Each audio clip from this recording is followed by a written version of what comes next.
Seriously, Admiral? I had to make it believable. You don't look so thrilled to be back in uniform yourself. I just forgot what it felt like.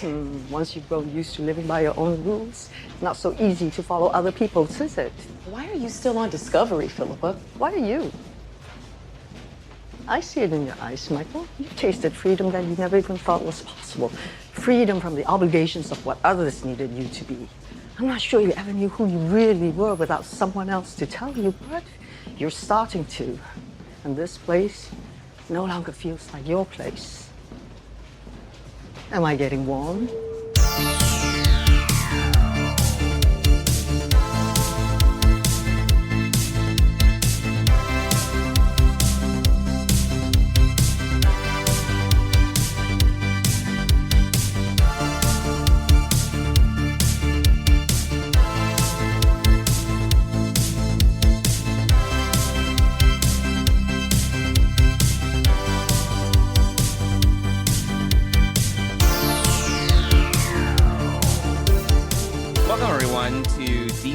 Pride, a gay Star Trek podcast. I am one of your hosts, Johnson, and with me is Mike Thurlow, my co-host. Mike, how are you doing today? How was your weekend?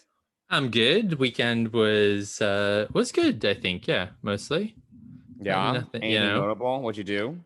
Notable. I think that this was a particularly notable weekend. Oh, that's right. Yes, yes. Yes. Our election finally more or less came to a conclusion. Yes. Of some sort. Yes. Part one of the resolution. Yeah. Ballots are still being counted, but yes. But that will never end. We have a president, or we have a president-elect, thankfully. What were you doing when the news broke? I was actually working my second job and on a Zoom, and they said I'm hearing cheers outside of my window, and then all of a sudden outside of my window I heard this big, those big plastic blow horns. Oh my gosh. Someone blew that, and I was like, okay. You're like, what's happening? Then I went right to the news and I saw 284, and I was like, to be perfectly honest, I started crying. Oh wow, look at you. Yeah. I was very emotional. Wow. Yeah. Wow. Yeah. That was the first thing. I wasn't like cheering, I was cheering after, but I was just, I think it was a lot of relief, to be honest. So yeah. And actually talking about it's making me a little emotional right now, but wow, look at you. Feelings. I know. Yes. I am not the Vulcan that you are. Yeah. So I was brushing my teeth, and I was like, why did I hear noise? Because people were honking. I was like, what's going on? And I didn't even make a connection. I was like, oh, people are just being like, they're just making a ruckus outside, whatever. That happens all the time. It's New York City. And then after I woke up, because I woke up late. You were waking up. I was like 11:30. You woke up to brush your teeth. Yeah, I brushed my teeth. I put on my face, whatever, and then I looked at my phone and I was like, oh, okay, I guess that explains it. And I was like, this is great. Yeah. So it was great. And there were still a lot of cheers all over the city. Times Square was alive with cheers. And there were a lot of people at Columbus Circle, which is where. Oh, yeah. Yeah. I heard about so it was a lot. I didn't want to go outside, actually. It was like an introvert's nightmare. But I was like, yay, from inside. I was like, yeah. And I also don't like to open windows. So I was like, I don't want to cheer or anything. So I just celebrated internally. There you go. Yeah. But we are happy. I was happy. Yeah. Good. But I didn't, I think there was a little bit of relief, and I was texting with a lot of people. I certainly didn't cry, but it was still. I'm a crier. I'm a crier once in a while. I get emotional. It was good news. So there we go. I mean, that was the big news of the weekend. Some sad news this morning, but Alex Trebek passed away. Yeah, that's sad. After fighting stage 4 prostate cancer, which being an Apple he was going through chemo, I thought, and then even yesterday there was like this it wasn't like a headline. It was like an article I saw about how this Jeopardy contestant was like, "Oh, Alex, you is because of you that I learned English." I was like, "Oh, that's so sweet." And then Yeah. today he's dead. Yeah. So it's Yeah. I mean, that's the second big. I mean, prostate cancer, I think, also killed Steve Jobs. So, yeah. Yeah. Oh. So, stage 4, or no, sorry, it's not prostate cancer. It's pancreatic cancer. Oh, pancreatic cancer. That's not So good. yeah. Pancreatic cancer Pancreatic is That's bad. very highly deadly. So yeah, it Yes. was really sad. And once again, I sent the news to a couple of friends, and I was like, once again, we're reminded that it's still 2020. I know this year. But yeah, so otherwise than that, pretty went out to dinner last night with Dennis after he got home from work. Mm-hmm.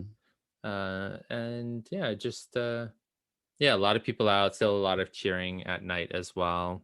And it was also a gorgeous weekend. Yeah, yeah, weather was 70s so nice. degree 70s in November. I'll take it. It was really nice. Yeah. Yeah. So. I did go for a celebratory 5K run after I heard the news. So Is that celebratory? It sounds like pain and suffering. I mean, I was inspired to go run. I mean, I was, it was good.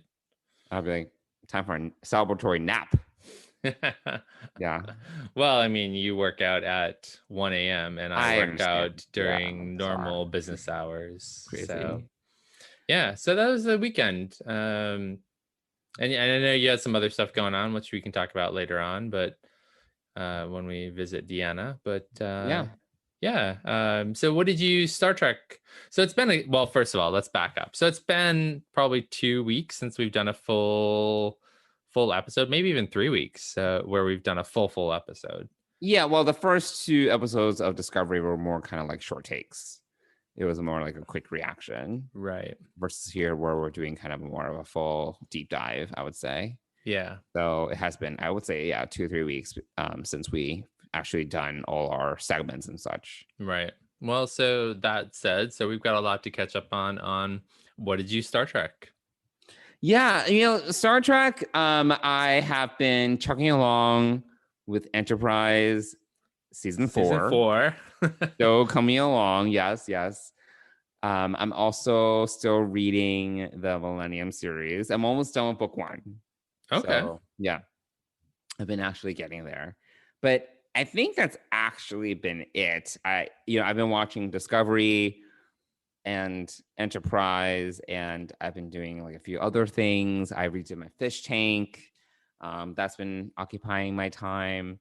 So yeah, I would say that's the extent of Star Trek for me. What about you? What have you been Star Trekking? Yeah, I would say I've watched a few more episodes of Voyager. I jumped ahead to the penultimate episode of season 6, which was The Haunting of Deck 12, because our mighty and esteemed executive producers over at Trek Geeks covered that episode. So whenever they cover a specific episode, I like to go and watch the episode so that I can understand, be more active in the listening of what they're talking about. So I watched that, and then I jumped back to season 5. So I'm still in season 5, early season 5. I watched the episode where 7 of 9 had multiple personalities. Infinite Regress. Right? Yes. And then the one after that I watched was 30 Days. And then I started watching Counterpoint. So I skipped a few. I skipped the Nothing Human episode. I mean, B'Elanna's not my favorite character on Voyager. So wait, which one's Counterpoint again? Remind me. Voyager moves to a sector controlled by a race that's suspicious of telepathic life forms. So I've started watching it. They put them in the transporter buffer while they're being inspected. Okay. But I've gotten to the part in the story where they are learning that it's causing cellular degradation, and so they don't know that they can do it again. Okay. But that's as far as I got. So that's episode 10 of the season. I skipped a couple episodes, mainly like the shuttle crashing episode and the one where B'Elanna goes crazy and takes extreme risk, and then some other B'Elanna episode, Nothing Human, and I just So I'm still like, I skip a few here or there, but some. Lana's okay. I don't think she was like my favorite character, but she also wasn't like my least favorite character on Voyager. Yeah, I don't know. I don't think they did much with her, to be honest. I don't think they. I mean, maybe at the beginning there was some stuff, particularly given that she was a Maquis, and there was a little bit of that drama in terms of her integration into Federation Starship. Yeah, and then the Klingon side. So they overplayed the Klingon Right. side a little bit in the earlier seasons, where her anger was an issue. Maybe even just early in the first season. But and then there was that weird episode where she went to basically Klingon hell. Do you remember that one? Yeah, I did. I actually didn't watch that one. I don't think Ship of the Dead or whatever. Yes. Yeah, I skipped over that one. Again, I like Klingon lore to some extent. I mean, Next Gen kind of did that quite well with Worf, and did it even more so in DS9. So by Voyager time, I'm not really that into it, and a half Klingon, half human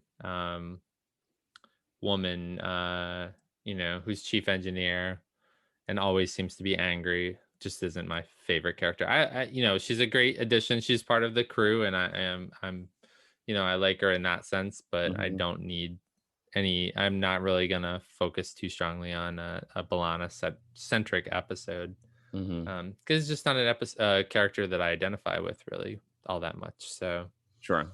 So that's pretty much it, other than just watching Discovery, and I've rewatched the season 3 so far. Even I'm still continuing going through season 2 as well when I have time. So I did do some season 2 rewatch. I'm kind of was in the middle of that when the season started, but sure. Yeah, so that's pretty much it. I did download Doctor's Orders by Diane Duane, and I'm reading that a little bit sometimes at night. And when is the Titan novel coming out again? Q1? Yeah, so in January we'll get the Star Trek Picard prequel with the Titan. So I'm looking forward to that. But no other Star Trek right now. I think there might be an audiobook coming out maybe this week from the original series. There's also some other books that I'm interested in coming out this week as well. So, but yeah, I think that's pretty much the extent of my Star Trek this week, or in the last few weeks, actually. And we've updated our listeners kind of in the last episode about what's been going on in our personal lives, and why the Discovery season 3 episode 2 podcast episode took its time to get out. So it's not surprising that we really haven't had a ton of time to watch or do much of Star Trek except the new episodes of Discovery. So but other than that, and I've been listening to the Pod Directive, although the last couple of I've been episodes, listening to a few episodes here and there. Yeah. So and Not I do last week's when they interviewed like an environmentalist or Bill McKinnon. I'm actually in the middle of that one. I think the week before that one I haven't listened to it because that one didn't interest me. Samantha Cristoforati. I can't listen to that one either. She's an astronaut from what I recall. Maybe or not. Oh, yep, she did. You may know Samantha Cristoforetti from her famous cosplay of Catherine Janeway on the International Space Station. I am not familiar with that. No, I'm not. But interesting. So yeah, I haven't listened to that episode yet either, but I do enjoy it when it's kind of like the Tig Notaro, which we've talked about episode, was really good. Yeah, I like that one. I really like the one where they had an interview with Stacey Abrams as well. I was just gonna say that one was really good, and that was really good. Stacey Abrams is a complete nerd. I was like, this is crazy. Yeah, he was able to just like rattle off like very specific episode plot lines. I was like, goodness. She knows her stuff. Yeah, she does. And politics, apparently. And politics, and she's a superstar right now because she got over 800,000 people in Georgia registered to vote. So we are very thankful to her for her work. And it's great that she's such a Star Trek nerd as I well. know. Oh my goodness, that was So great. awesome. So awesome. So yeah, so that's basically what I did for What Did You Star Trek? I think it's time for some spilling the Trek. Yeah, because we have 2 episodes to talk about. So let's get into it. Well, let's spill some Trek. I always knew that I would see you again. Yeah, I keep having this like image of you. You're like holding a dandelion, and you blow on it, and the seeds they go. You let us go, didn't you? Cool. So why don't we start first with People of Earth, which is episode 3 of season 3. Do you have the Memory Alpha summary up to I have the listeners? CBS All Access brief, Oh, which that I works. think is pretty good. Sure. Finally reunited, Burnham and the USS Discovery journey to Earth, eager to learn what happened to the Federation in their absence. So yeah, we're Very back. short, very short and sweet. Yeah, Yeah. that's actually a really good. I like it because I like their synopses. Concise.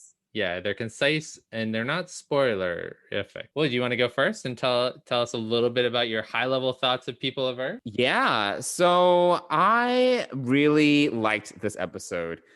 So there were a few things going on in this episode that I liked. One of the things I liked was how Michael was basically reintegrating into the Discovery. And I thought that was well done. I mean, the thing is, like, we've only seen, like, she's been absent for 1 episode. So for her, it's been a year in character time. But it was still kind of cool to see that, you know, even though we haven't seen her just for 1 episode, she's changed since then. Obviously, she has really, really long hair. I'm like, I don't know if she can grow that much hair in a year, but sure, why not? But just the way that she was interacting with the crew was different. She had that really great conversation. It was short, but it was that really great conversation with Tilly, where Tilly was in the hallway and Tilly was kind of like, it was kind of like a memory wall of sorts.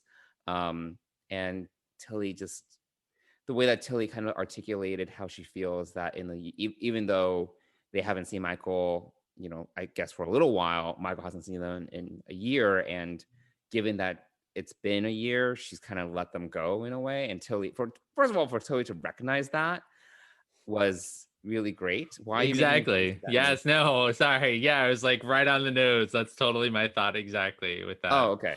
I was like, why? I was so excited. Why are you like making wild motions with your hands? Sorry, I was so excited because I was like, oh my God, he's saying exactly what I felt. Yeah, well. No, it's great that Tilly was able to perceive that. And then Michael didn't have anything to say because it was true. Like it was a little awkward, and she just had this, you know, expression of sadness. You know, it was sadness and recognition that this was, you know, this was real. So I thought this was like, these are the kind of moments that I live for. Like, I love these like small character moments that are just very insightful and just show character growth. You know, like, I love these conversations when they happen. And this is also why I really liked some of the quieter moments of episode 4 as well, not to jump ahead, but some of these like character building moments, recognizing that characters change and they don't remain static, and these things impact them, you know, for better or for worse. And these are things that they have to process, and as a result, relationships change as well. You know, I love it when they slow down, and because again, Discovery, I know we've said this before, Discovery is a very fast-paced show. So when they do slow down and kind of give these characters and their interactions some room to breathe, you know, I really like it a lot. So yeah, I really like that aspect of the episode. Even you know, Michael's interactions with Emperor Giorgio, Philippa, you know, like, and she also recognizing in a different way from Tilly, but also recognizing that the Discovery seems in some ways much smaller than it used to be. because she's been able to kind of just operate as a free agent for a year, where she could just see it in her eyes that, she's in a different place, I really like that a lot.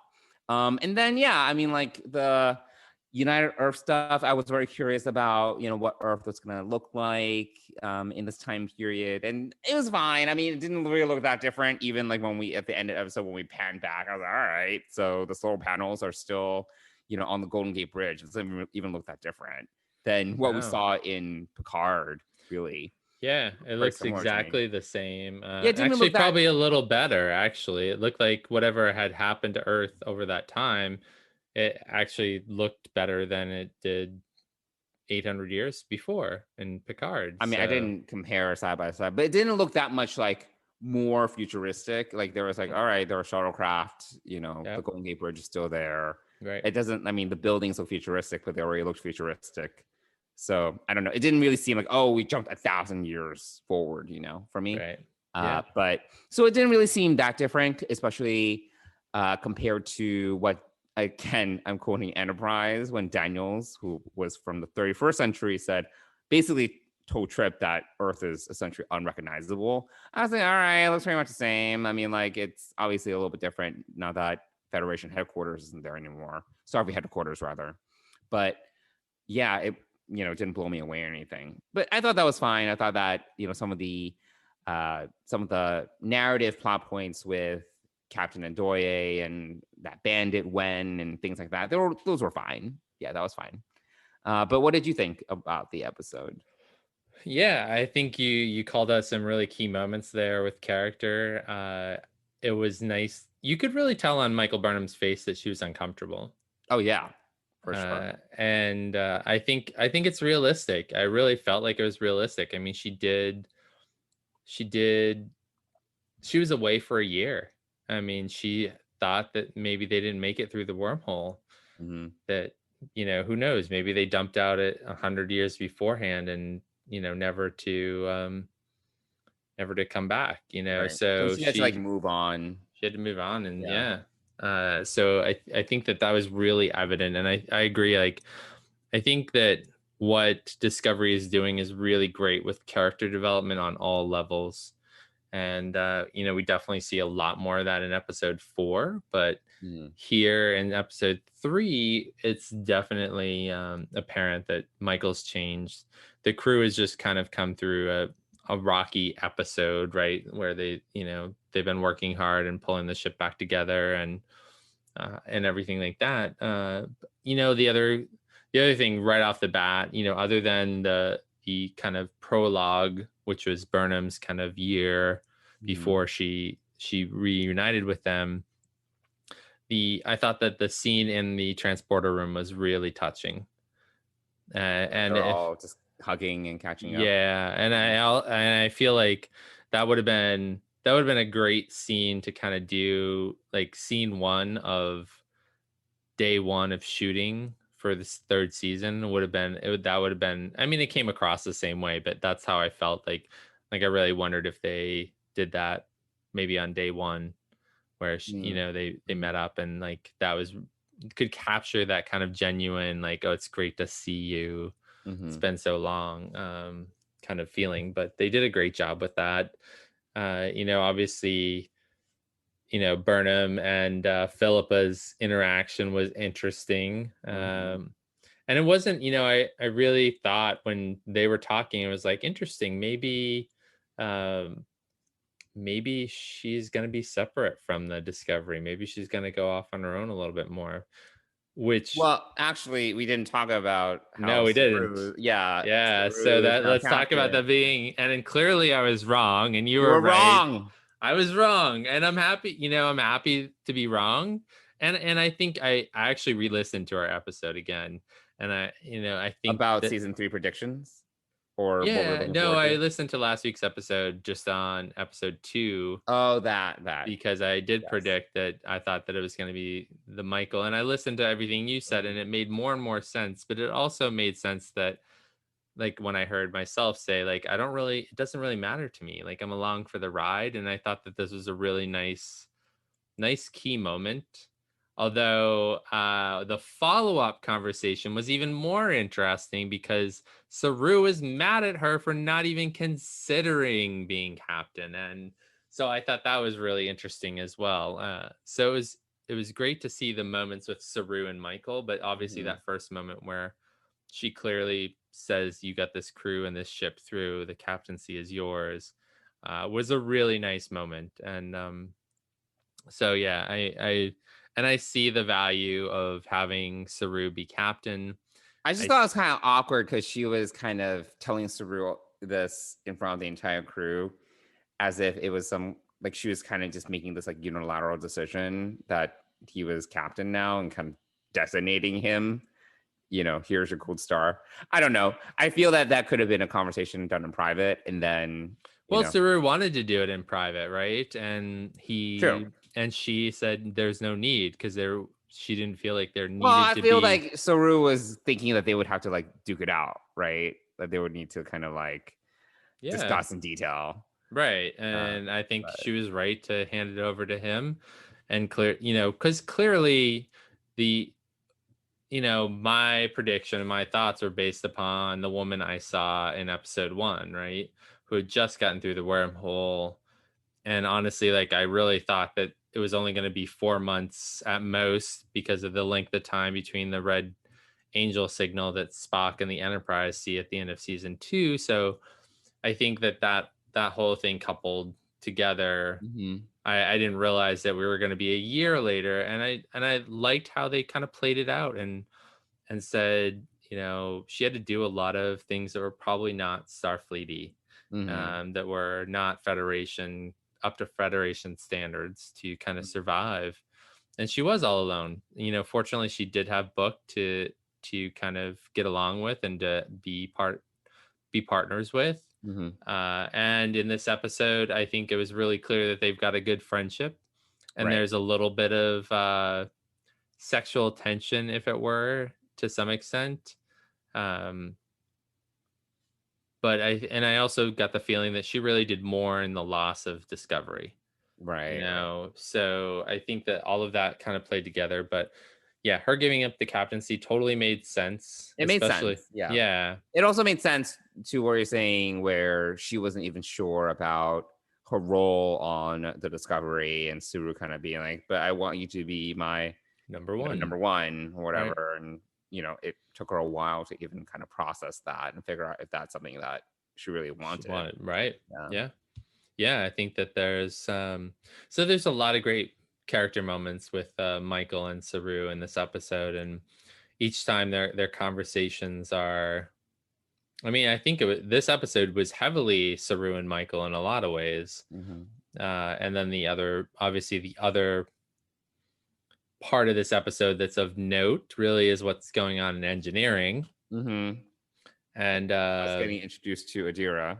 Us getting introduced to Adira, and our Star Trek's first non-binary character, and also non-binary. Well, not yet, I think. Right. Yeah. We'll talk a little bit more about it in the next episode, but yeah. I think right now she's at this point in the story, she's just identifying as a woman. Yeah. As a she, or she's okay with she. So, but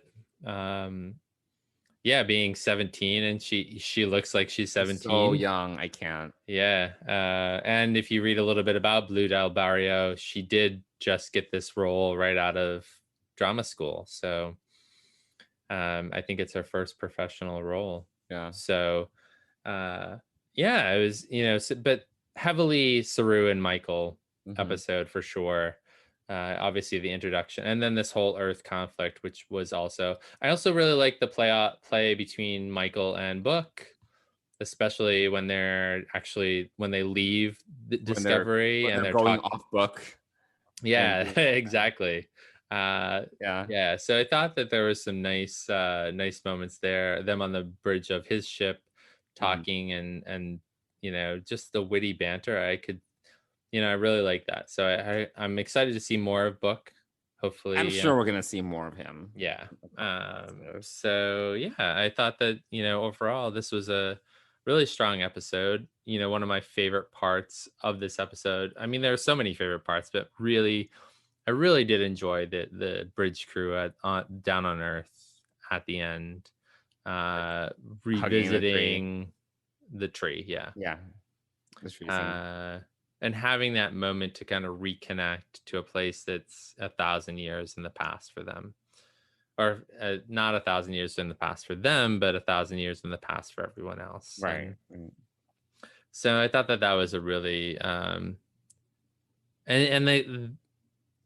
the actors did a really great job of just milking that and really living that out and saying, you know, sharing their memories of this tree and just smiling. And like, it was really like the acting on this show is top notch. But you know, after seeing the behind the scenes when they're like basically hugging a green screen in a park, you know, there's a green screen, there's a green trunk that's on the ground that they sit on, that Bryce and I can't think of her name, the woman who played Ariam, who's now I don't remember Peelson. The blonde woman. Peelson, Lieutenant Peelson.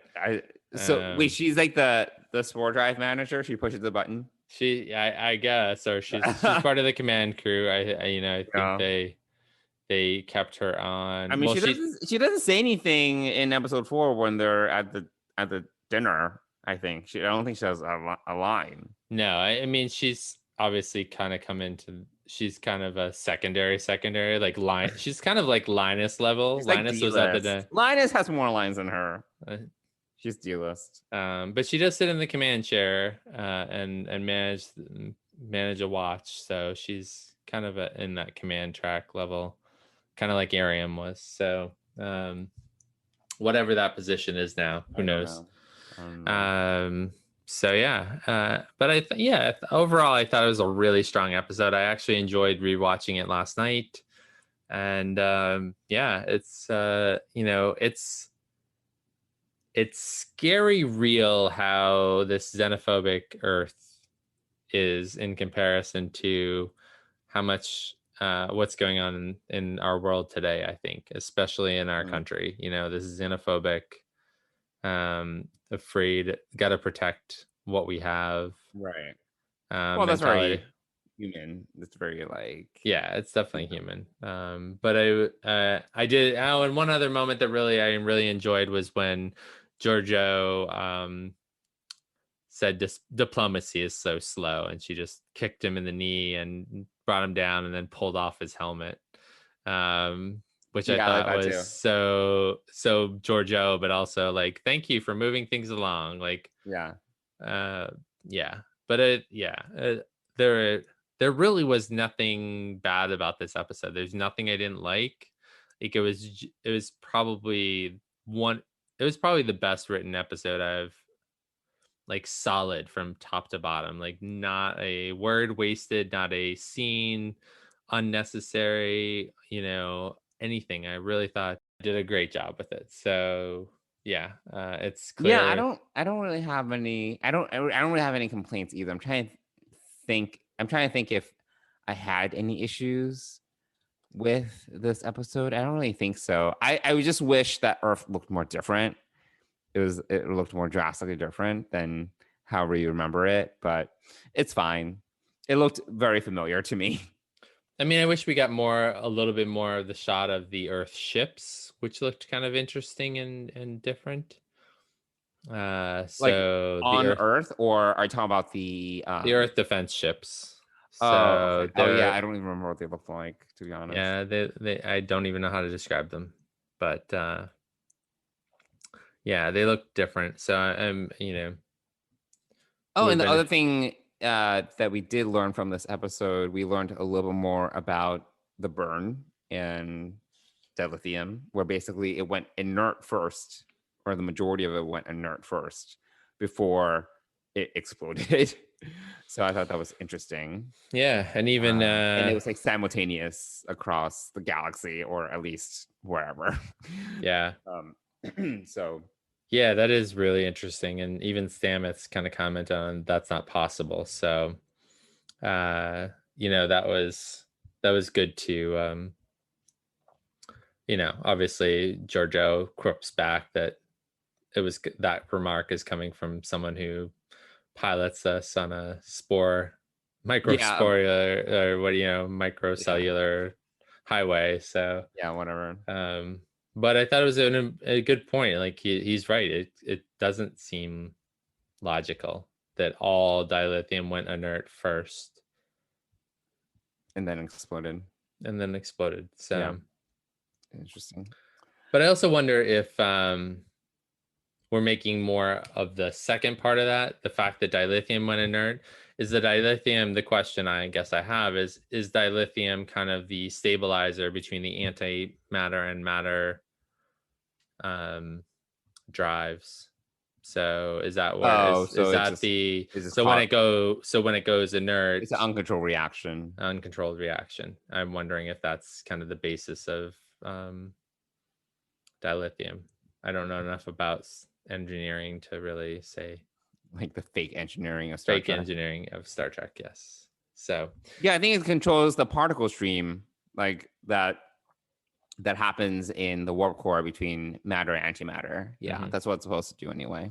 Yeah. So that would make sense. If it went inert, then of course things would blow up because you'd have an uncontrolled reaction of matter and antimatter. Yeah. But I guess we'll learn more eventually, hopefully. We will, yeah. Yeah. I think we'll see more in episode 5, which we'll get to obviously after we talk about episode 4. But anything else about People of Earth that you'd like to talk about, or shall we move on to episode 4? I think that we can move on to episode 4, Forget Me Not. Tal accepted each of us. Joining made us more than we could ever be alone. And while a human joining is unusual, Tal accepts you as well.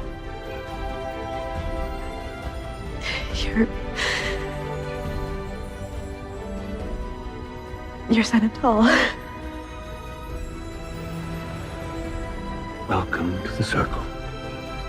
So why don't you start with this one? What did you think of this episode? Sure. Well, let me read you the little blip about Forget Me Not. Yeah. Forget Me Not. So Burnham and Adira visit the Trill homeworld in hopes of unlocking the secrets trapped within Adira's mind. Back on the USS Discovery, Saru's efforts to help the crew reconnect with one another takes a surprising turn. My thoughts on this one were it's another strong episode, really. I enjoyed both storylines. I wouldn't even say that this is an A plot and a B plot. I would say that we have 2 A plots here. Obviously that helping Adira unlock her memories of Senatal is important. I liked the opening exchange with everyone in the med bay and sick bay, talking about she and Adira calls it a squid, not a symbiote, and but has no memory of anything. She has 0 memories, which is interesting, from up to a year ago. So I thought that was really interesting. Like, how does that how do you lose all of your memories? But obviously it gets sort of explained later on. It just sounded like it was because of a traumatic experience that it was essentially blocked off. Blocked off everything, though. Like, I don't know. It's sci-fi, whatever. Yeah, sure. I get it. It's for the drama. Yeah. So, obviously I enjoyed the Trill storyline of this. It took me a while. So when we first meet the Trill on their planet with Michael and Adira, I'm looking at the leader Pav and I'm like, where do I know this actress from? Where? It bothered me for like 15 minutes until I finally figured out that she was on Schitt's Creek. Oh, okay. I've only seen like 2 episodes. It's so worth it. I love that show. Everyone rants about it. So yeah. So it took me a while to figure out who that was when we met her, because but she was not funny in this episode. Well, no, her job, her role in this episode was not funny at all. So I thought it was really interesting that Trill is we learned that Trill is going through this shortage of hosts, which is interesting. Which is interesting because I don't know if you recall that episode of DS9 when Jadzia needs to go back to Trill because she's having like a few medical issues. And it's essentially what happened was, so do you remember Jadzia had like it was like either her fifth or sixth host was a secret because he was a murderer, Duran. Yes, I do remember that. Yeah. So basically what's revealed in this, I don't remember the title of, I should have probably done research before this podcast, but basically she goes back to Trill and it's found out that she had this other host, or rather Dax had this other host. And what is also revealed in this episode is that a much larger percentage of the Trill population is actually able to be hosts than is publicized. And the reason why is because so basically the whole idea of being a Trill host is that it's very exclusive, right? Right. You have to like be excellent in everything, in every field. Like you have to be really successful. You have to have a good reputation. Like, and you go through tests, right? You basically have to qualify to be the best of the best. And you need to also show that you also need to have like the right, I guess, genetic makeup or something like that. But it's all false because the thing is that I think in the episode they said like over half of the Trill population can actually serve as hosts, but they don't publicize that because if people knew that many people can be hosts, given how many symbiotes are actually available, they would get fought over and there will be like a black market for like symbiotes and stuff like that. So I thought that was interesting because that doesn't really seem to be reflected here because that at least the reality of it, because based upon what is articulated in this episode, it sounds like many of the Trills that would be candidates seem to have been killed after the burn. Yeah. So now they think that, actual candidates, there aren't enough candidates for the symbiotes, Right. But in reality, it might be, at least based upon that DS9 episode, it may be many more people than they realize. Interesting. Yeah.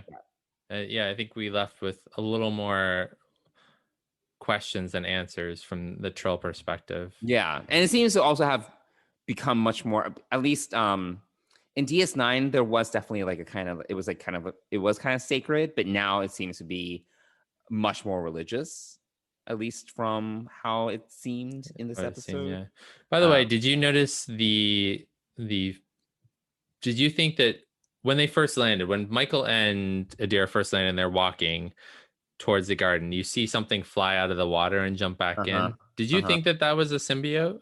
No, it was a fish. It was like a flying fish or something. Oh, okay. All right. My thought was that it was a symbiote for some reason. That's incorrect. Okay. I also thought it was interesting that they didn't transport and they decided to take a shuttle. I don't know if that's because going back to TNG and the episode The Host, which is when we were introduced to Odan. I think that's his name. Do you remember? Yeah. And that's when we first discover that, the Trills are symbiotes or whatever. Because Odan, who is the name of the host, not the symbiote, he didn't like transporting or something like that. Right. And eventually it's discovered that it's because he's carrying a symbiote that he can't transport. But that was never an issue for Dax, for Jadzia. I don't know. But I was like, why are they taking a shuttle? Why don't they just transport down? Yeah, that is interesting. I mean, that could be part of the issue, is that they don't know that, disrupts the connection between the host and the. Also, I mean, we're talking about 900-year-old technology transporting a symbiote, so it's also a human and symbiote. I mean, I think it makes sense to I imagine that maybe what we didn't see was a discussion saying you should take the shuttle down, not transport down. I don't know. It just reminded me of that episode. Yeah, no, that's a good call. I mean, and also Michael and Saru have a very short conversation about the fact that the Trill are a joined species, because they didn't know that before. They didn't know that. Yeah, they didn't know that. So, Which is good. I was like, okay, thank God. yeah. So there was some maintaining of some canon, Yeah. or some previously established things in Star Trek, but then again, we don't understand the whole issue with the population of hosts not being big enough to handle all of the potential symbiotes. Yeah, I thought that was interesting. So Because yeah, that was specifically addressed in DS9. That yeah, you know. I mean, things obviously could have changed in 800 years. So yeah. So yeah, we don't really get a lot of information about Trill itself. Mm-hmm. You know, but of course we wouldn't. I mean, this is the Discovery show, and it's not, Star Trek Discovery. It's not Star Trek Trill. So we're not, they're not the main character. I mean, it does leave a lot of questions, and maybe some of the maybe some of it will be covered in a future book or whatever. But but yeah, so I thought that the whole pools or the caves of Makala. I think so. I think that sounds correct. I thought that whole scene was really interesting, and also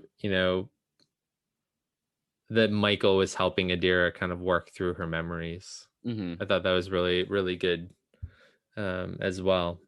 My question, and maybe this is a question that obviously we don't have an answer to, is the scene at the end where Gray is there with her, and I don't understand why. Like, what about this whole thing? Adira didn't tell Michael that she's seeing Gray, or that she loved. I thought she talked about her love of Gray. Yeah. So that wasn't what. Well, I mentioned to you basically. Well, first of all, I was surprised that Gray is basically a Force ghost, and he's dead. Right. He is dead. So I thought that was. I did not expect that. I thought that he would kind of be like a regular crew member. I didn't expect him to kind of, ghost. But yeah, I mean, like, what did you think about that whole setup story? What do you think about all that? I mean, I think they're on a generation ship. I don't know how Gray got the symbiote. Like, I mean, obviously Senatal died. The symbiote was implanted into Gray, and wasn't it like an Earth generation ship? I thought so, but so why are there Trills on it? Exactly. There's a lot of questions here. I don't know the answer. You see the medical robots, you see the asteroid, which I thought was a really cool effect. If you pay attention, you see the asteroid coming. And but hit I'm the like, ship. do they not have like deflector shields? Like where? Yeah. Or a deflector dish, which usually deals with stuff like this. Right. Exactly. Yeah. I'm like, why is this happening? So yeah, I would say that there are a few questions like that. And then it's like, are they gonna how do you even broach the whole thing that Gray is transgender? Is that even of substance now that he's a Force ghost? I mean, that's a great question. I mean, I don't know. Unless they maybe like it's a flashback or something. I have no idea. The way that StarTrek.com kind of portrayed it, right, is we know that Ian Alexander is a transgender actor. Correct. And they are playing a transgender character, but right now we only know them as a character. We don't know why the transgender part of it is not in the equation yet. Yeah, we have not been. Yeah, we don't understand that transgender piece of it in the terms of the show. The same with Blue. Blue is non-binary, but we don't know that about Adira because they do use she. They do refer to Adira as she throughout this episode. So we don't know the non-binary, the journey for this character to non-binary, or what that's going to look like. So and also my thoughts are on this, at least in this whole idea, is that it's based upon the fact that when you when you have all of those beings, all those hosts inhabit you, do you lose your kind of you, even though Adira and Gray kind of talk out the fact that, you know, Gray is still Gray, but they are also everyone else. Mm-hmm. There was something that Gray said, something about I'm them and I'm still one, or something like that. I can't remember how he put it exactly, but so, you know, I'm wondering if the non-binary journey for Adira will be the fact that she's kind of integrating all of these different beings into who she is. Right. So I don't know, but so right now we just know them as characters / actors. We know them as their gender and or non-gender selves as actors, but we don't see that reflected in the characters yet. Yeah. So, I mean, this is an interesting discussion because, you know, obviously Jadzia and Esri were also good case studies for this, but both of them continue to identify as female after they were joined with their symbiotes. In fact, I think that because there were quite a few episodes focusing on Dax, and it was elaborated that the identities of the symbiote, you know, add to the host's identity, but, you know, by no means are they overriding the host. As long as the host is properly prepared to right. become a host, there really shouldn't be a reason why. You know, I think there was an episode where they talked about if you're not prepared and you were just joined, it could be very overwhelming. And Esri wasn't. It doesn't happen to Esri, yeah. Right. So, which is also interesting because I thought about that in terms of Adira. Adira wasn't ready either. Right. So, thus what I think explains the disjointedness of her loss of memory, like, mm-hmm. And maybe Tal is protecting her. You know, what's that? The trauma of the event. Yeah. Happened to Gray. Right. Probably also contributed to that.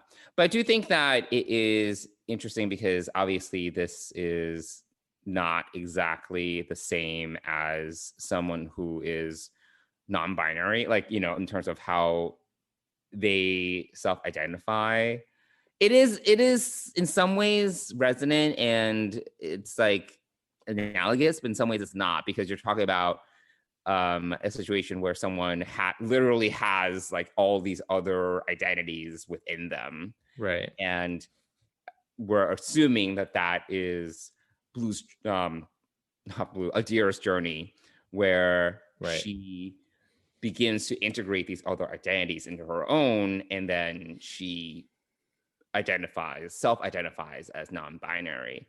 That is not exactly the same process as, you know, people, like humans, go through this experience and understanding that they don't belong to one specific gender identity. You know, it's analogous. It's, you know, if anything, it's a metaphor. But I do wonder if this, you know, if this, because, you know, I do know that a lot of people in the LGBTQ community were very excited about, like a non-binary character is going to be on Star Trek.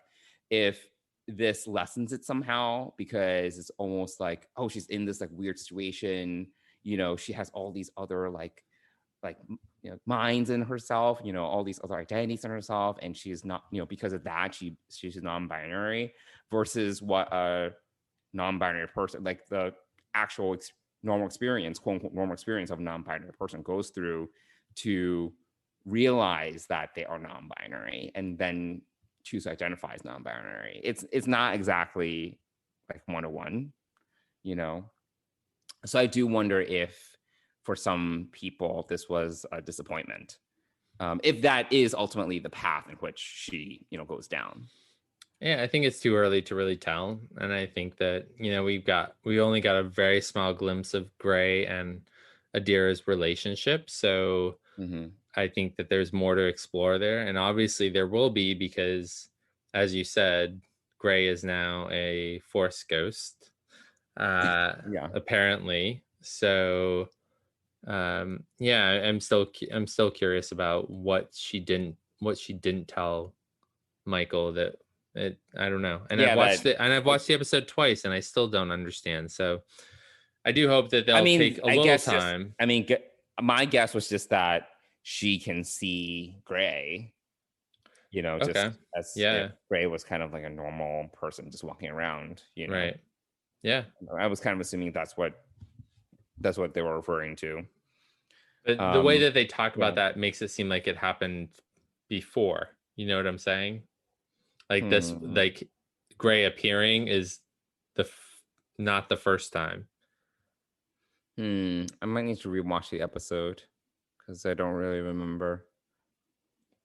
I mean, Not sure either. we'll have to watch that ending again and just see if maybe Michael disappears first and then Gray is left with Adira. But I could have sworn that Michael and Adira were still together as Gray kind of walked away and disappeared, but I could be wrong. Anyway, so I mean, so that's we've talked a lot about the Adira Gray Trill storyline. Meanwhile, on Discovery, we have this whole other there's all this other drama piece of this episode, right? And that's actually how the episode opens. It opens with Dr. Culber kind of walking through the ship, and he's like, people are not doing well. He starts to kind of recognize that. And I actually really liked,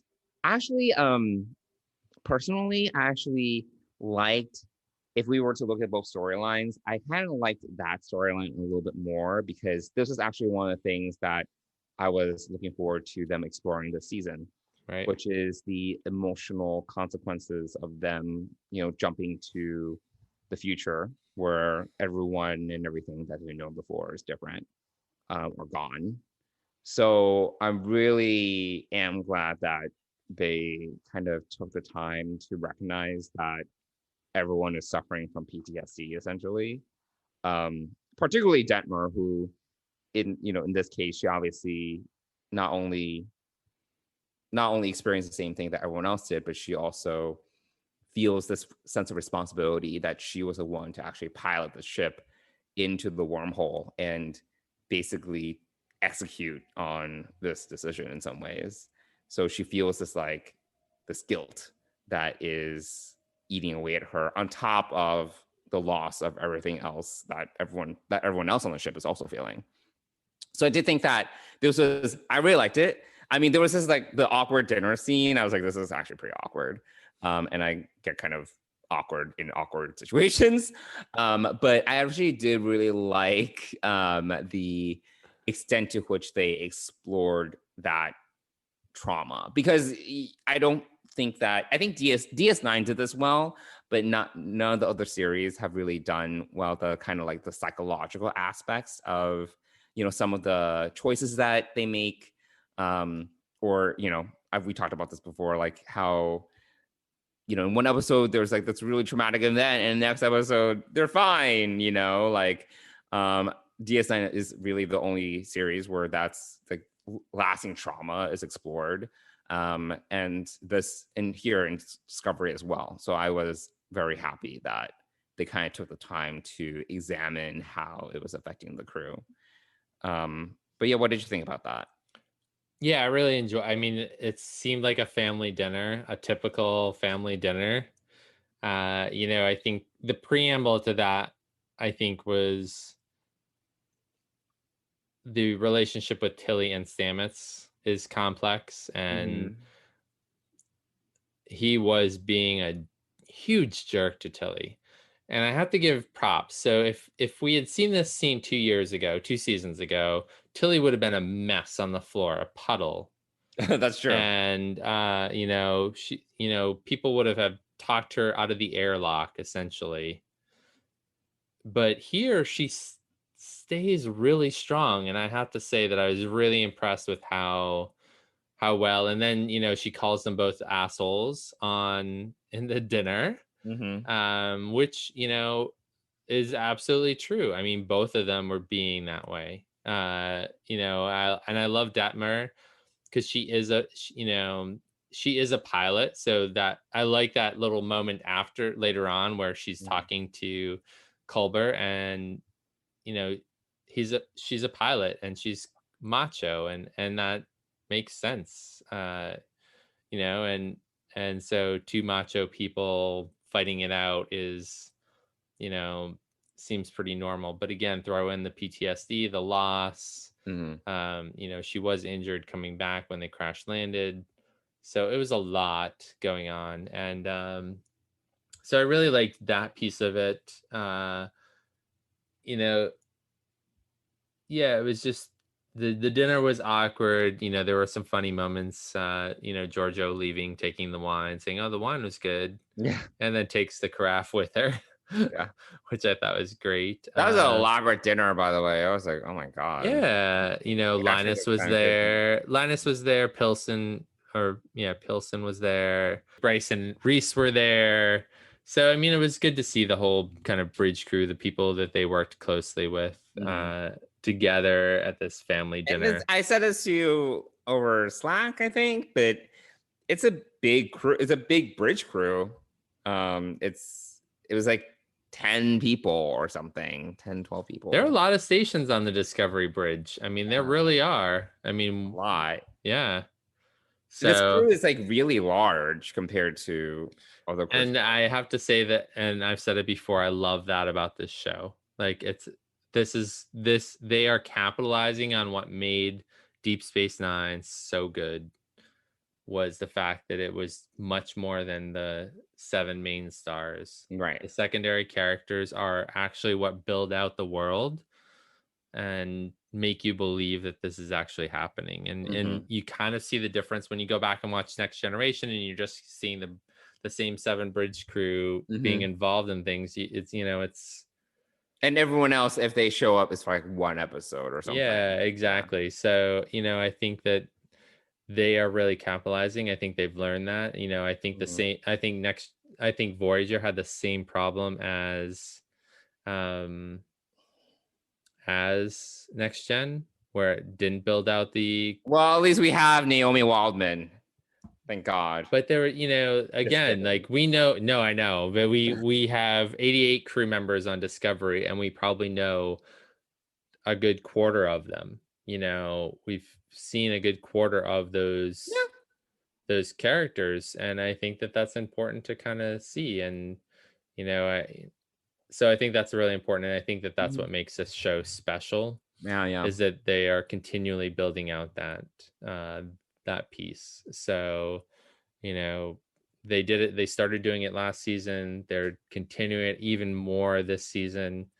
I think it's great. And I think that's what I love about this show. So I think that this episode was a very full episode, lots to digest and lots to think about. But also it was all, again, for not quite as well written overall as episode 3, but definitely a standout episode as far as touching on Trill society and Adira and Gray and Michael. Michael did sort of take a back seat to this. She was kind of the guide. So this was a Michael light episode, I would say. Which is fine. Yeah, which is fine. Yeah. Fine. Yeah, I thought, like I said, it's usually the Michael Burnham show. So I'm okay if she's not. And I agree with you. I agree with you. She is number 1 on the call sheet, but I think this is nice to give her a bit of a break. Obviously I like her shooting all the Trill who were trying to attack them and forcibly remove the symbiote, which was wrong. So yeah, I thought it was overall really a solid episode and enjoyed it. I can't think of anything else kind of outstanding. Wait, we didn't even talk about the computer. We did not. I was just thinking about that. Yeah. So we have Zora. Well, not named in this episode, but named in Calypso, the short track. Right. Yes. And you actually, so offline, you had reminded me about that whole piece and how Zora likes those old movies, which is why this is what from the mid 20th century, for whatever reason, black and white movies, early 20th century. Like Charlie Chaplin. Yeah.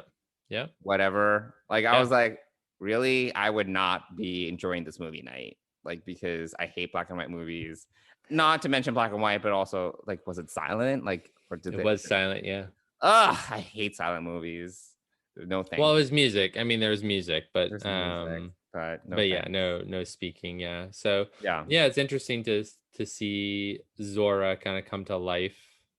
And actually, we saw it, but Saru really didn't see it when the monitor, the monitors and behind sphere. him switched, and basically all the information from the sphere went basically and became the computer. So yeah, and I mentioned this to you too. I actually really like that because the sphere data from season 2 was already showing some form of sentience, right? It was like protecting the ship somehow.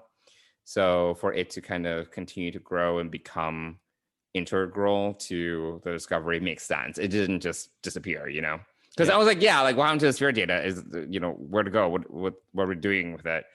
So it's still there and it is now apparently doing stuff. So here's my prediction. Just thinking about this now, I'm thinking that somehow the discovery is not abandoned but left at the end of this season, and that short trek happens in between season 3 and season 4. That's my. So all right, so I went back to, I did not rewatch Calypso, but I went back to the synopsis. Yeah. So the discovery in that particular episode has been not adrift, but it's been stationed like where the captain left it per the computer for 1,000 years. So it's been actually abandoned for a millennia. Before. No, so all right. So I don't think this was it has been unattended for 1,000 years. At least that's what the computer says. Okay, I don't think it's been unattended for 1,000 years. I think it's because it would never have survived, like a ship. Go back. I'll have to go back. I reread the Memory Alpha synopsis. Okay, all right. Well, I'll go back and I'll go back and watch it and see, because I think the whole premise of the episode was 1,000 years in the future from when this was, which was in between season 1 and season 2 of Discovery. They did this episode, and it was 1,000 years in the future from that time frame. I mean, at least I need to rewatch it, maybe, but there were actually things where it was the computer was like, because Kraft, who is the guy who the Discovery saves in the short, he wants to leave, and then Zora's like, well, there's like a warp capable shuttlecraft in the shuttle bay, but it hasn't been used in 1,000 years, so I don't know if it's going to be reliable or not, or something like that. I need to rewatch Calypso because I'm just basing this off of the Memory Alpha synopsis. Okay. But I was like, I remember when I watched that short, I was like, oh, it's been 1,000 years, like since it's been attended to. No, I remember the promo saying 1,000 years in the future. All right, let's both rewatch Calypso. And we'll talk about it next week together and discuss further. Yeah. All right. Anything else about episode 4 you want to chat on before we move on? No, I'm curious. I'm just, there are the unanswered questions about the computer, where Federation headquarters, I think we're going to see that next week, maybe, or it might get dragged out further. Who knows what is going on with Gray and Adira and all that. And, what is the unexplained mystery there, and how they are both we're going to see more when it comes to both of those characters, when it comes to gender, like, their gender identities, whatever. I'm interested to see how that all is explained or how that all pans out. Yeah, I think next week we'll learn. They do find Federation headquarters. We obviously meet an admiral. I was in the promo, but and they aren't exactly trusted, which is interesting. So we're gonna have to see how this kind of plays out next week. So I am interested to see what I think we'll learn a lot more about the Burn next week.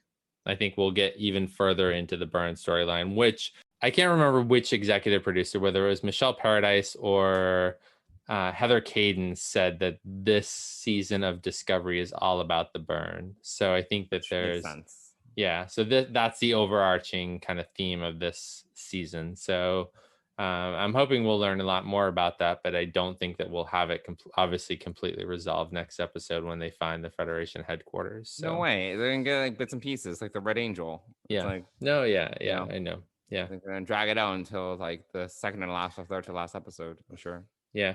So it'll be interesting to see where this kind of goes. But I am glad that we are incrementally learning. Yes, I do like that. So one of the things that I didn't love as much about season 2 is that sometimes it was because I think they were trying to make it a little more episodic, right? Because I think there were complaints that season 1 was too serialized. So they tried to make season 2 a little, more standalone. But sometimes, like, there was the big like Red Angel mystery and the search for Spock. But sometimes I didn't really feel there was this momentum really pushing things forward. I was like, all right, I need to find Spock. Oh, he's not here. He's not here. And what's a Red Angel? These bursts, But sometimes we weren't really getting this like forward, momentum. But here for this season, I feel there's like a next step. It's like, all right, the next episode we need to go here or do this or find this. So I do think that that's one thing that I am liking about this season, that we are kind of getting the story and it's kind of driving things forward. Yeah, I think, but I also think that what's nice is that we're getting a lot of character development too, and I think that is, they're focusing even more on character development. And then there's this question about the burn that's kind of we're learning slowly about. So I think that the Red Angel was frustrating last season because we kept on learning a lot, but there wasn't a whole lot of character development. So whereas this time around we're getting a whole lot of character development, and we're getting, it's like they're learning, which I think is great. I mean, obviously this is the first of the new series from that perspective, so they are learning each season what kind of to do and to do better. And so I think that this whole idea of having an overarching thing but also digging deep into the characters is really important. Yeah, for sure. All right, that was Spilling the Trek for episodes 3 and 4 of Discovery. All right, so should we move on to off topic? Let's talk some off topic.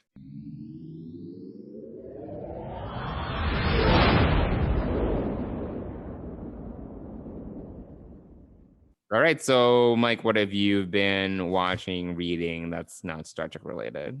Well, the first thing that comes to mind is I started watching Community the other night. Oh yeah, you mentioned this to me. Yeah, and so I'm enjoying that. That's just fun. Obviously we finished Schitt's Creek a few weeks ago, maybe even a month ago, and been looking around for a new series to kind of get into. And so I started watching Community one night last week, and we're continuing to watch that during while we're eating dinner and chatting or whatever. So that's really fun. I'm trying to think of anything else. What else have I been watching? I've been listening to some audiobooks, mainly the Chronicles of St. Mary's, kind of the time travel still. They have like 14 books, so I listened to like two more books during these last few weeks. And I haven't, other than really Discovery, I haven't watched a ton. Sorry, totally forgot about something really big. What? Mandalorian is back. So, oh yeah, no, I saw the first episode. Yeah. So it's good. The second episode's a little bit different.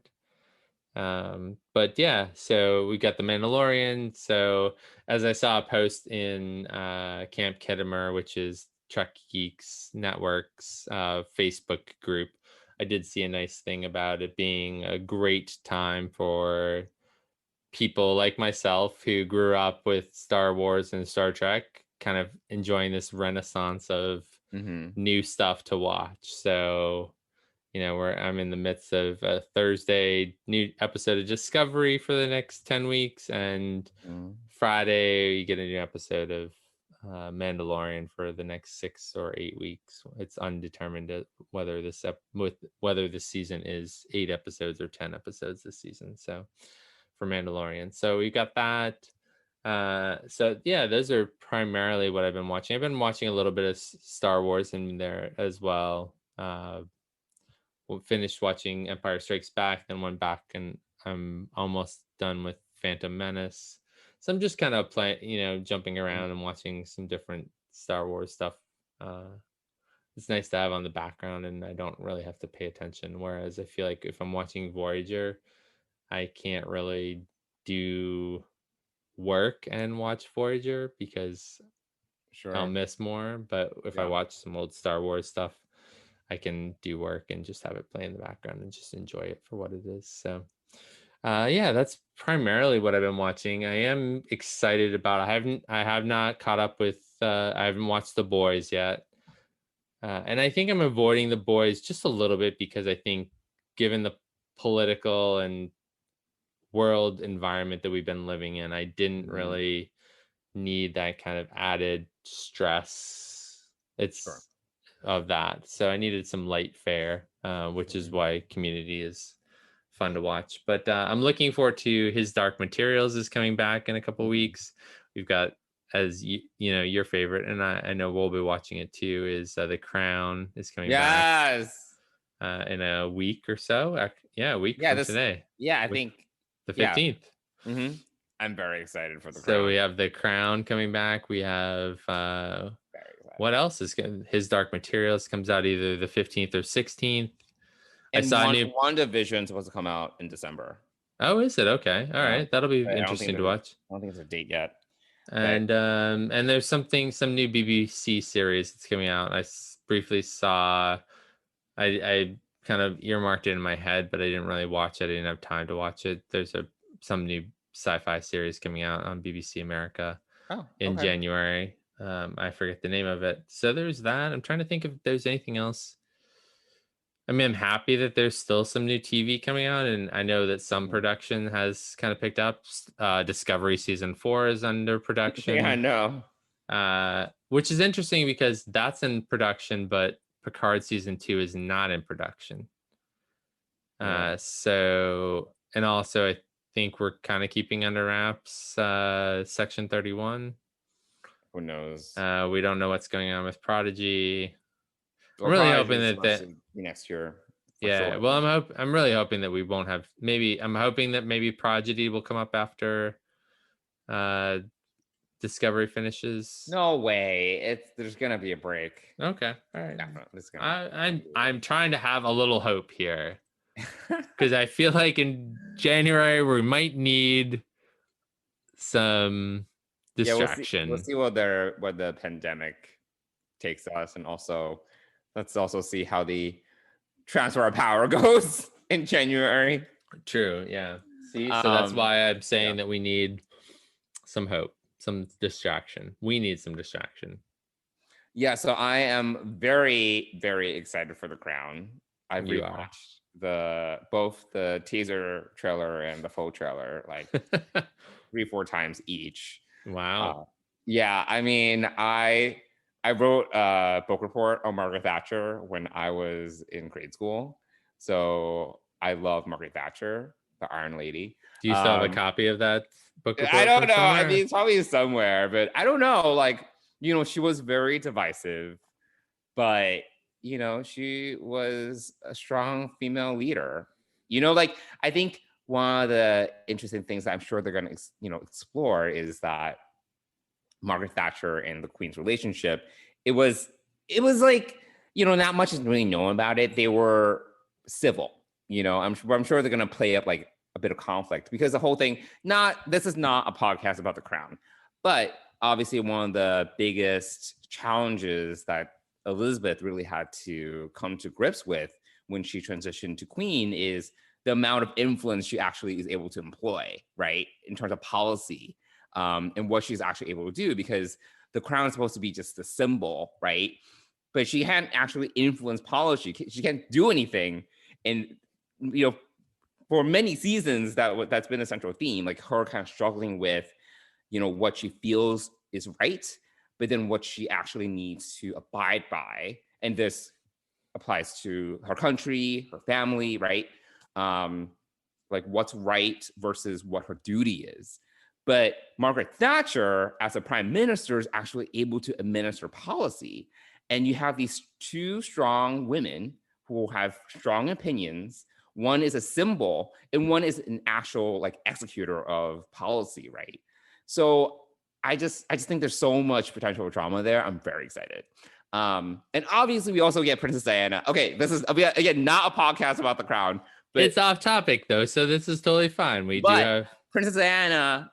Like, I don't remember the name of the woman they cast in that role, but she's like perfect. I don't know where they I don't know where they found her. Like, my God, like she is perfect for the role. The way that she moves and the way that she, the way that obviously we haven't really heard her talk much yet, but just like the way that she presents herself physically is just so on point. I'm like, oh my God, that's like Princess Diana right there. Well, younger Diana didn't really say a lot. If you remember, she's very quiet, so she doesn't necessarily have to.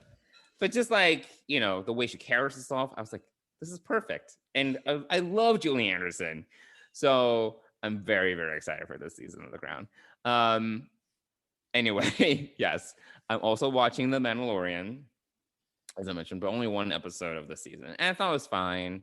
The Mandalorian, it's not very like, it's one of those shows I feel is easy to pick up, easy to watch. It's not like, it's not like deep philosophical. It's, it's just enjoyable. It's it's a space western essentially with, good way to put it, in a greater Star Wars universe. Yeah.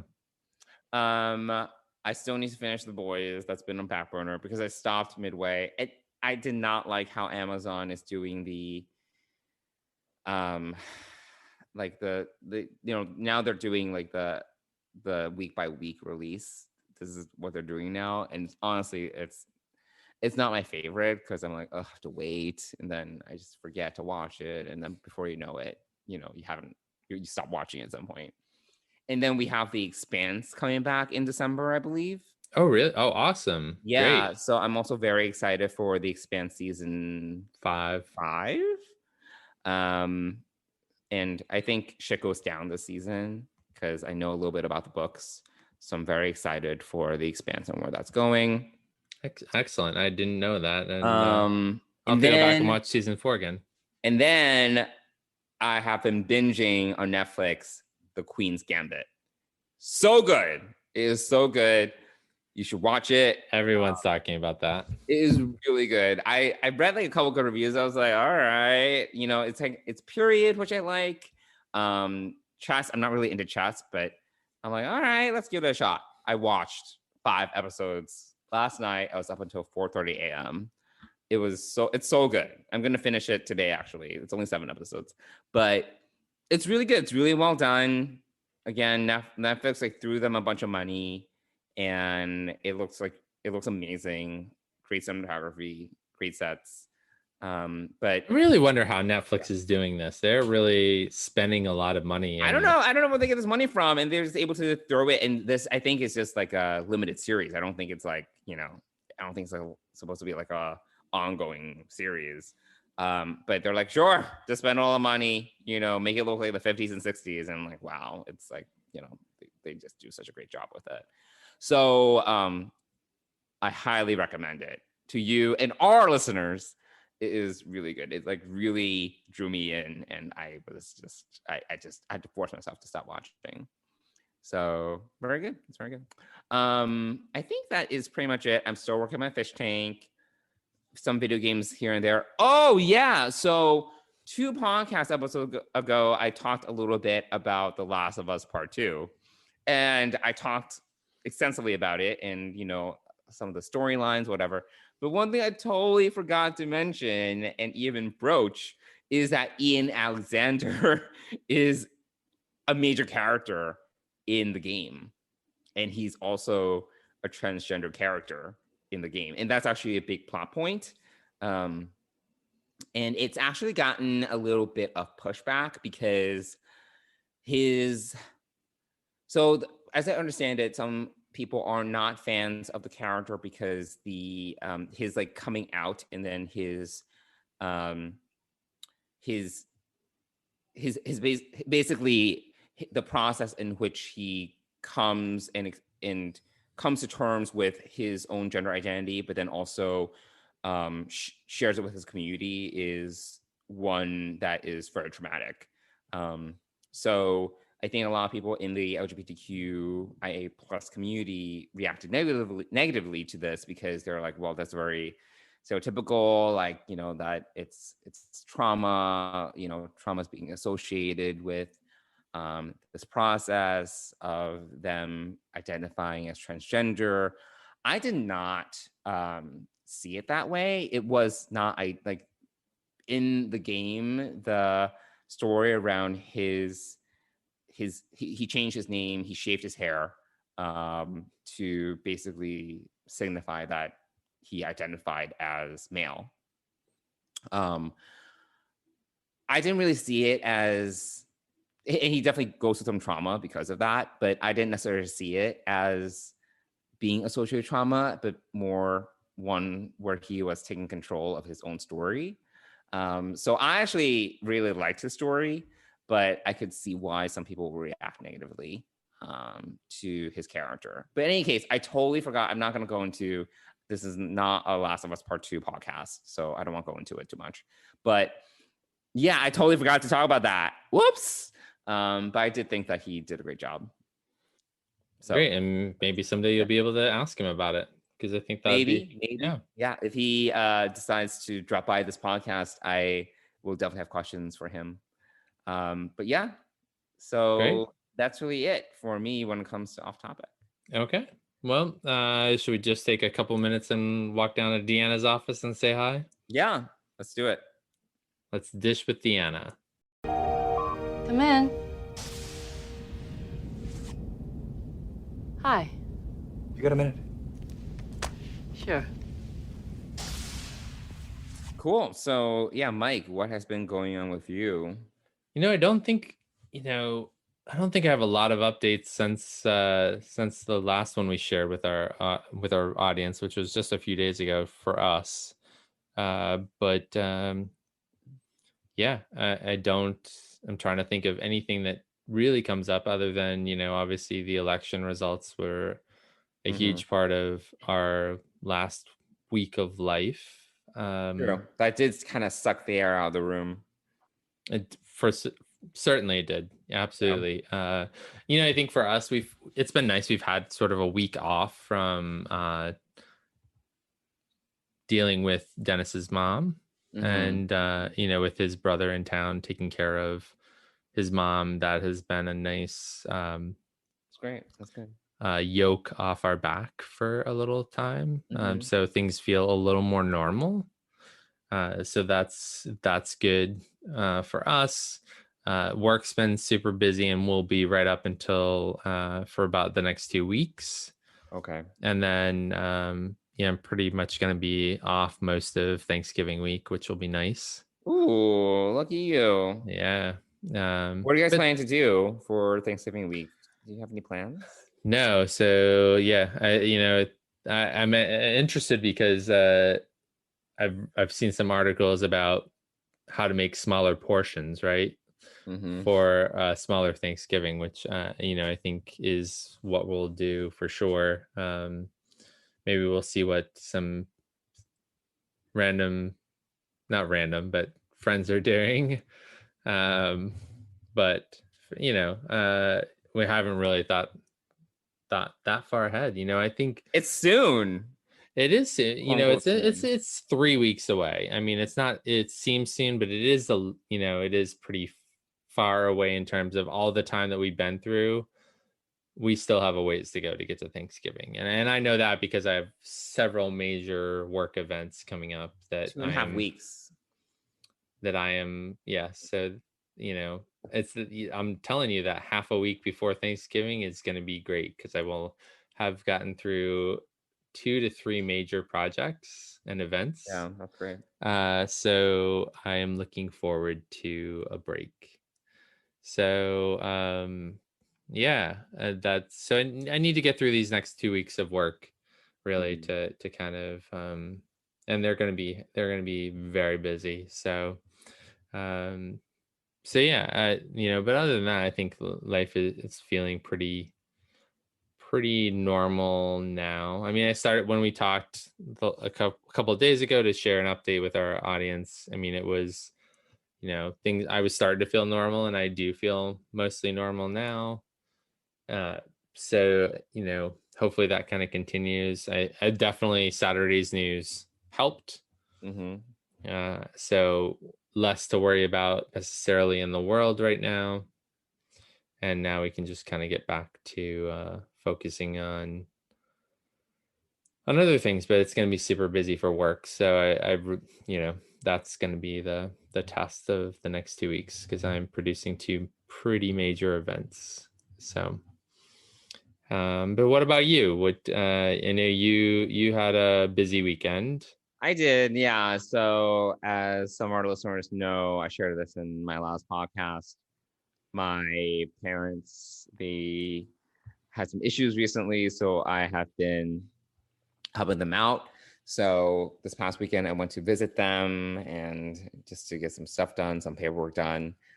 They're doing better, I would say. Overall, I feel their spirits are up a little bit more. I think that it was good for them to see me. So there's always that. Yeah, I think that overall, I think they're in a better place. I don't think I'm going to see them next weekend. But maybe but then Thanksgiving's right around the corner, so I'm going to be seeing them again really soon. Otherwise, I feel things are okay. I feel that work is busy, which is good. So that's keeping me occupied. And yeah, social events are also keeping me occupied, which is good. I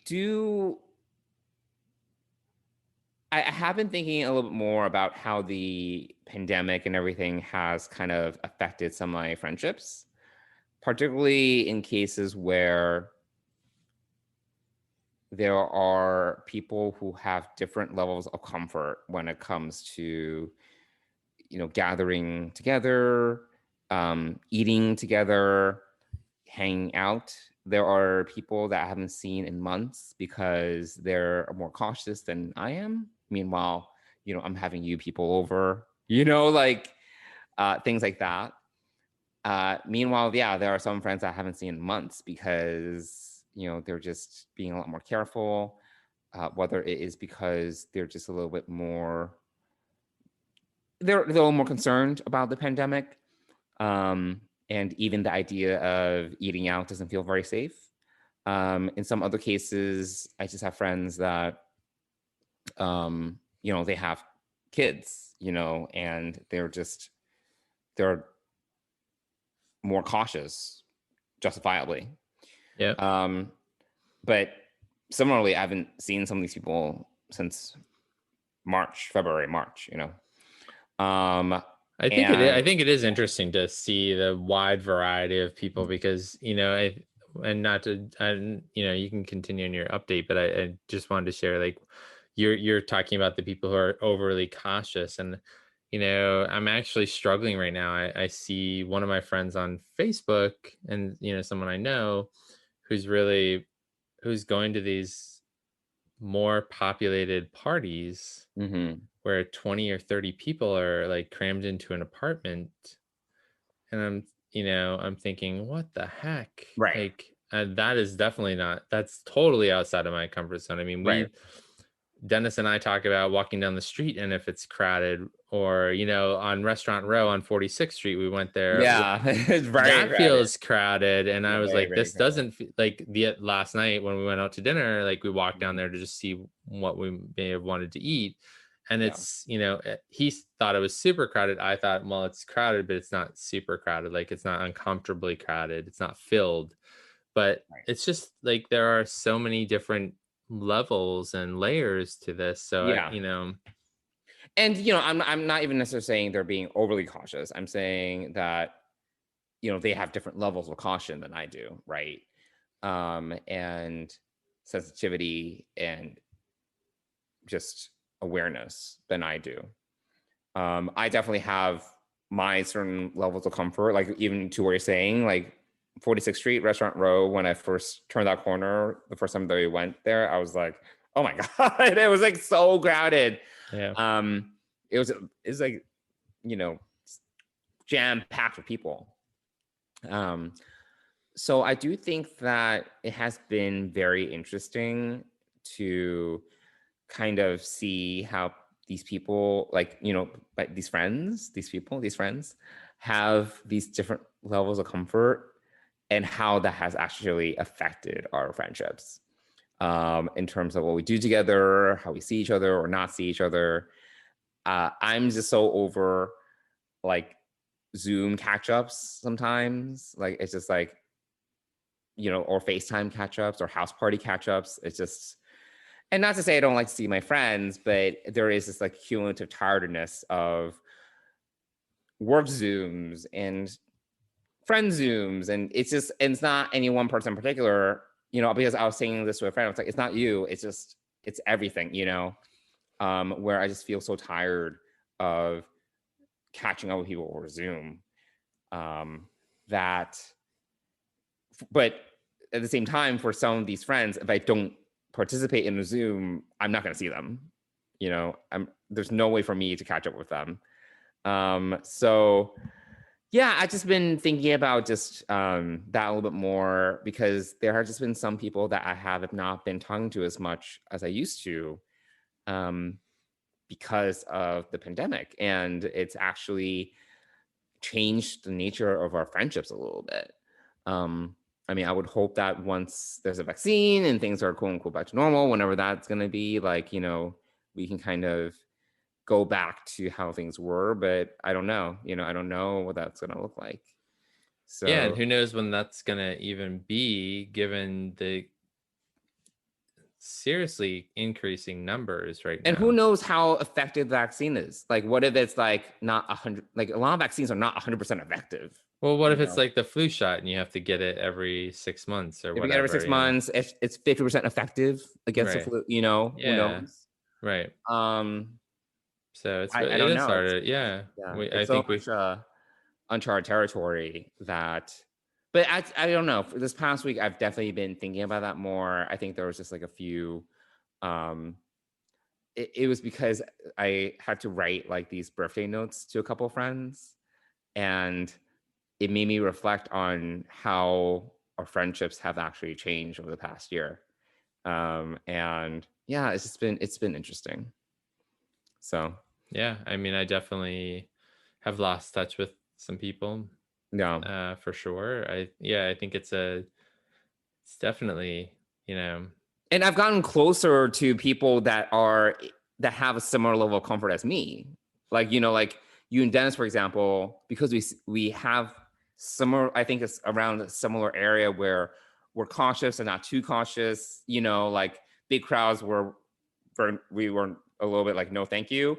But a small gathering or eating outside is fine, you know, like, so because we're on a similar level, I've honestly gotten closer to you guys, while I've gotten more distant from some other friends, honestly, because we're just not able to do the same things.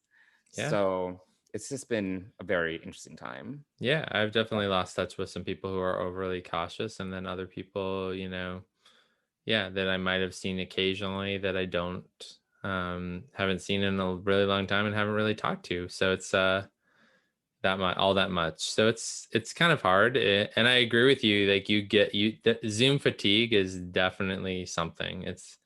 It's not made up. It's, you know, people are tired of being on their screens in front of their laptops or computers, you know, when you're doing it all day long. And especially when, you know, when we're still, a great many of us are still working remotely. And so our level of human interaction is so different, so much lower. I mean, you know, it's, you know, the most interaction I get during the week most of the time is like my walk 5 minutes to the coffee shop and back, you know? Yeah. And it's not really, there's not any interaction other than saying thank you. They're behind plexiglass. I usually pre-order ahead of time. So I'm literally walking in and walking out.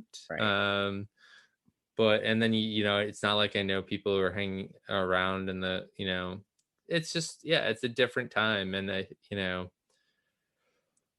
would agree. Like you have to, you find people that you're equally comfortable at the same level of comfort with, but then you have other people who are very different. I still have some friends who are very overly cautious and are only meeting with, even now or within the last month or so or two, just have started doing smaller group meetings, but up until then they went like 6 months without doing anything. That's intense.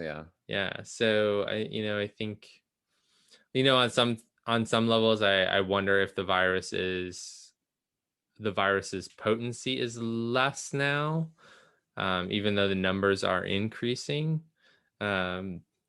But again, it's just we don't know because we don't have any central force kind of driving the information. We don't have any, we don't have, there isn't any leadership in this area. New York was a leader early on and had daily briefings. But that, even, I still get occasional updates from that, and it's mainly numbers. It's not anything about like what the future is going to look like. Right. So it's really hard to say, and work is staying remote probably through next September at the earliest. Yeah, that's great. So it's hard to say. My interactions are mainly through a screen or with Dennis. Are you in person for dinner, or a few of our other friends, but that's it. Right. Like it's just and when you're in the grocery store or at a CVS or whatever, you're not talking to other people. You're not there. No, you're not having a human interaction. In fact, they might as well just be holograms. Like seriously, like, and I use self-checkout, so I'm not even interacting with a human to check me out most of the time. So it's a different world that we're living in, and I think it's hard, it's challenging.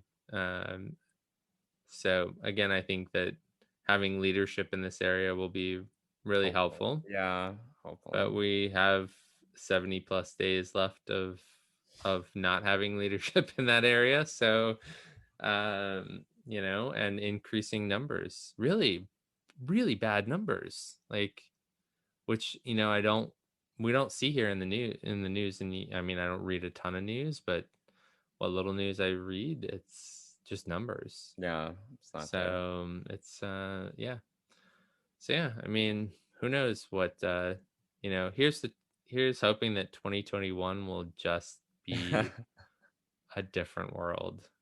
I'm ready for 3188. Are you? We had this discussion before, and you said no, I don't want to go so far. And no, it's true. I think I do think that you're going back on what you said before in a previous offline conversation where you're like, I do think that 2380s is the ideal sweet spot. But I mean, Earth in 3188 seems okay. Hey, they're not caring about the people on Titan apparently. But who the fuck cares about Titan? It's so far.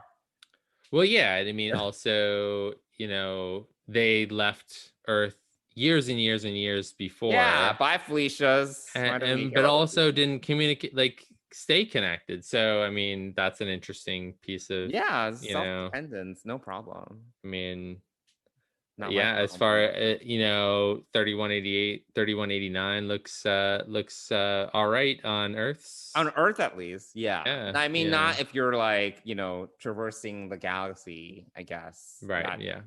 But I'm okay. I'm an indoor person. I don't need to travel the whole quadrant. Dilithium's not really a concern. Please, if we had a starship, we would be going all over the place. I mean, we we would not be a spore drive. and we can instantly get there, like instantaneously, that'd be nice. Because sometimes it takes a while to get from one place to another, even with warp, you know? Yeah. You know, Space is vast and honestly really empty. So honestly, I'll probably start complaining about how boring it is. Yes, you probably would. Yeah. You're correct. Yeah. Yes, you're right. We do need to Sport drive is we need the necessary. sport drive. Yep. Yeah.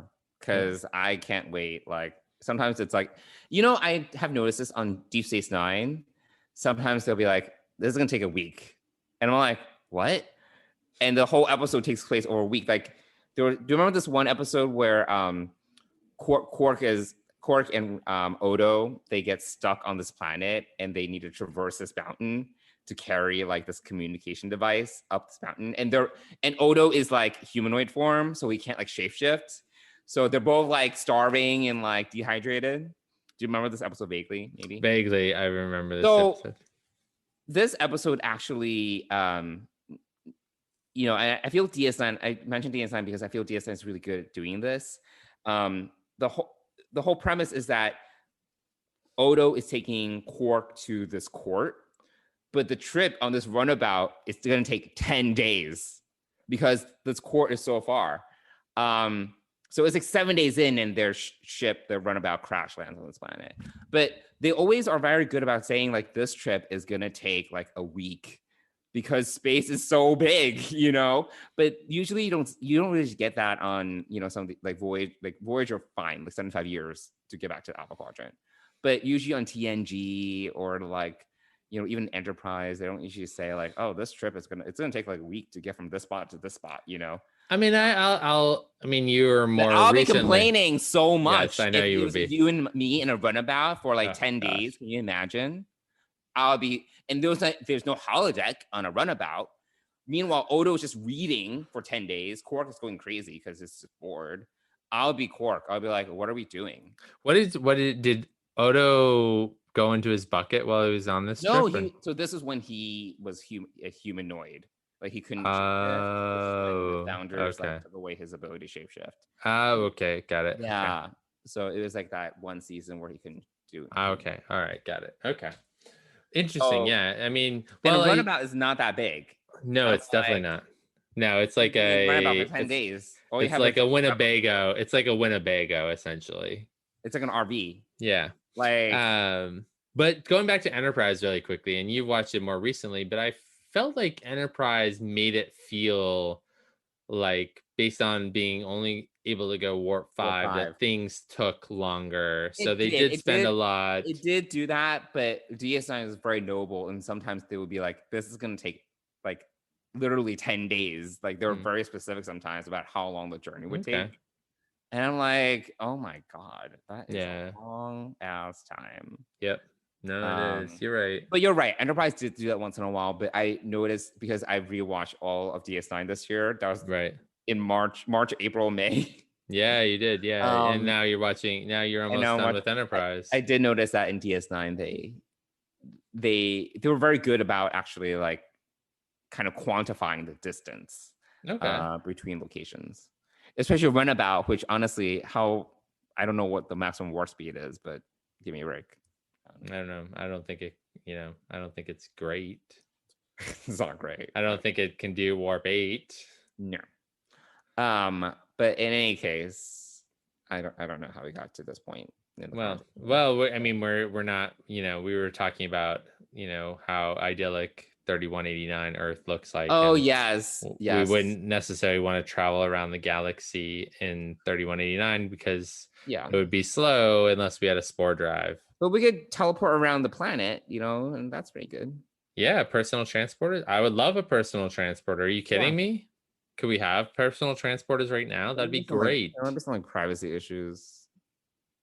Yeah. Like warp, like transport in while you and Dennis are getting some alone time. I want to be there, but yeah, right. Yeah, I get you. Yeah. In any case, I think that about does it for this week's episode. Yes. So if you'd like to comment, share your thoughts, or give us any feedback, you can reach us at deepspacepride@gmail.com, or you can follow us on Instagram and Twitter at Deep Space Pride, and we'd love to hear from you. We got a first comment back a little while ago, which was really nice. So we thank you for that. And yeah, please share your comments. And we'll be back next week talking about episode 5 of Discovery. Until then, we'll see you all soon. Goodbye, everyone.